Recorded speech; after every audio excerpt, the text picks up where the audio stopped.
Hello everyone, it's Kay here and I'm here today to share a little something with you by way of a giveaway. Now this can only be, sadly, for people in the UK, primarily due to postal costs, which as we all know are quite significant these days. But I wanted to first of all run through the little loaded envelope with you so that you can see it in all its glory.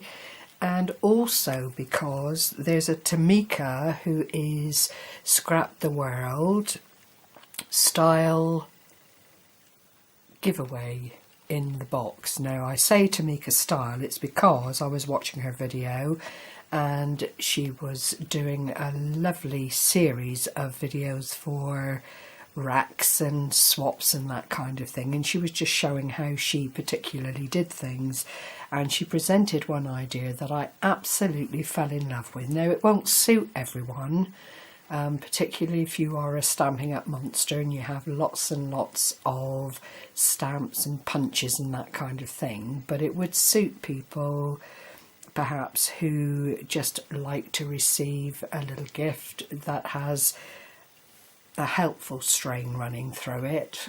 That's all I can say at the moment until you see what I mean. So here is the inevitable wand, which again I've just decorated with some twinkly, I think really it's like a florist tape. I got it in the works a long time ago, but with a little bit of red tape underneath it, it really is quite fetching, and it does spruce up the handle bit of the wand or lollipop, whatever you care to call them. I've used some organza ribbon, as you can see, and made a little bow. This is from Marianne Designs, and it's just a little flower, and I've punched two out, one in the silver and one in the white, and I realised it was starting to look a little bit weddingy, so I had to try and change it around a little bit and thought to put on the hearts. There's a doily on the back, a silver cake case in the middle, and then a paper doily on the front, which with a little bit of encouragement does kind of frill up and look a little bit lacy, as you can see. Flat back bling and a little bit of this beaded string that I got in a local store, and it was a ridiculous price. I think it was £2.99 for 10 metres, and it's a 4mm iridescent bead, but it's very effective for this kind of thing.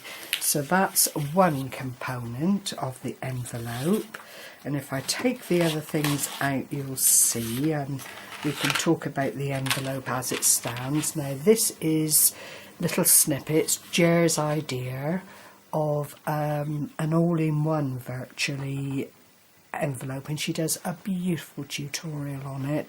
I've made them up before as separate components, but this really works so well, so I'll try and leave a link to Jer's channel underneath. I've used a little bit of lace, as you'll see, just to pretty it up, and then at the back here are a set of tags in Spotty Dotty. It's double-sided card, so it is still in keeping with the main material of the envelope. And then I've just used these little stickers on the front to pretty them up a little bit, tied off with a little bit of baker's twine, and they just sit in that pocket quite nicely, but clearly you could put anything in them in the pockets that you wanted to within reason, as long as it's not too bulky. You see you've got your little gussets on the side here, which does allow for a spring action within the pocket, and you can see it really is quite fulsome. Jer talks in terms of putting a large bar of chocolate in, but actually you know, you can put anything in that floats your boat basically. There's another little aperture pocket here with the same gusset, and it just does allow you to put in extra bits, and then there's a little tab on the bottom that marries up the bottom to stop things from falling out. So the lollipop wand, I'll call it a lollipop wand, goes in at one level like so. Whoops a daisy. Then I've made the inevitable little notebook with a little clip pin on it, and it's just, you know, an ordinary little tablet style memo pad, decorated up and finished so that it looks like it's part and parcel of the whole kit and caboodle. I'll move my little strandy bits out here. I think Annie Chambers gave me these a long time ago, and I've looked at them online since, but not been able to, or looked for them, not been able to find them in my sphere of looking anyway. Then one of the slimline cards that I showed in a previous video, and it all just fits in really nicely together, and again slots it into the envelope as though it's meant to be. Excuse me sniffing, I'm full of stuff. It's got to be something to do with the time of year, I suppose. Put that in there. And then this is the Tamika Style Surprise Scrap the World. Now the flower has kind of folded in on itself a little bit, but it doesn't take much to push it around a bit and make it look a bit more dimensional again. It's just a little scruffy rose. This is an element from Project Life that I bought a long while ago, and the back is absolutely plain. I've used a couple of the little eyelets to keep it closed, and more of the organza ribbon to act as a closure.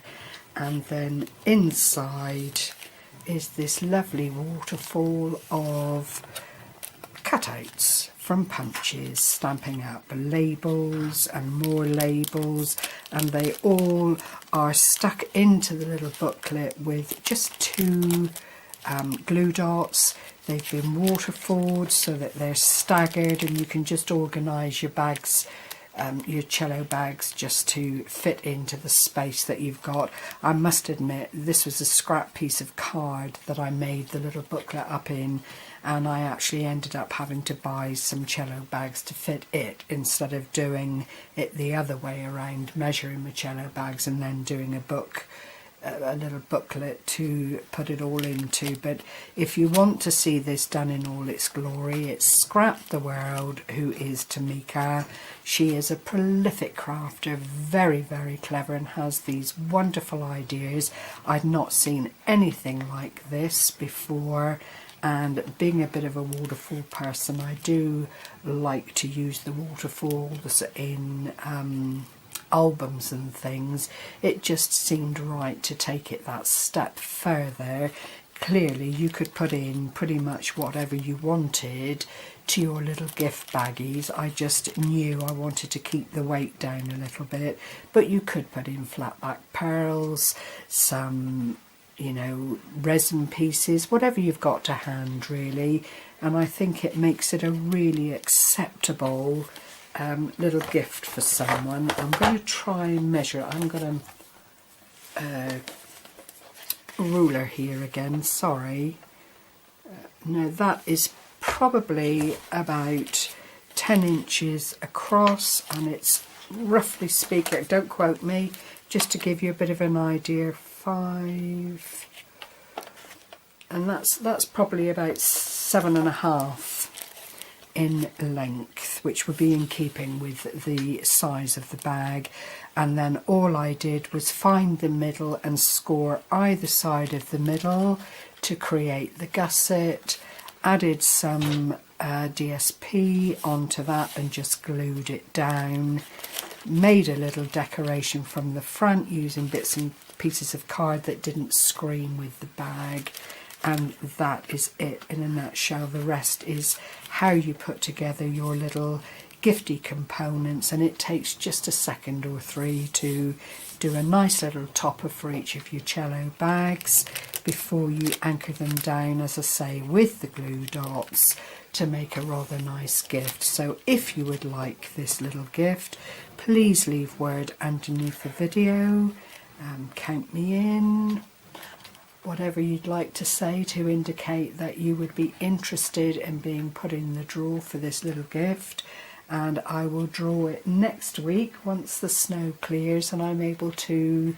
get out to the post office. So thank you so much for sharing this with me as always, and as I say, if you're interested, please leave word underneath the video so that I know whose names to collect to put into the draw. Thank you so much everyone, take care, happy crafting, bye bye.